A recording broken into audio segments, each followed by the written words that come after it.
রান্না করার সময় গরম তেলে পানি অথবা পেঁয়াজ রসুনের পেস্ট দিলে খুব ছিটে।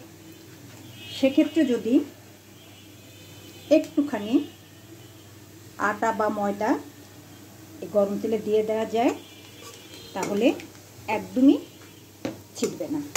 যেমন আমি একটুখানি আটা দিয়েছি, এবার পানি দিচ্ছি,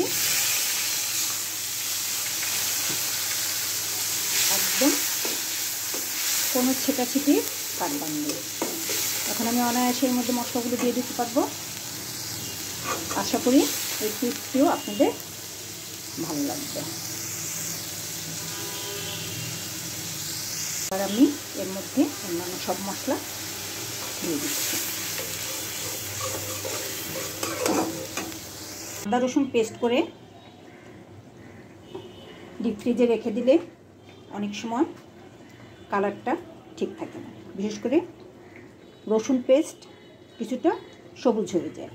সেক্ষেত্রে পেস্ট করার সময় যদি কিছুটা সয়াবিন তেল দিয়ে দেওয়া যায় তাহলে একদমই সাদা থাকবে, অর্থাৎ কালার চেঞ্জ হবে না। একদম ধবধবে সাদা হয়েছে। এটা আমি এখন নর্মাল ফ্রিজে রাখি আর ডিপ ফ্রিজে রাখি, কখনোই সবুজ হবে না, ঠিক এরকমই কালারটা থাকবে।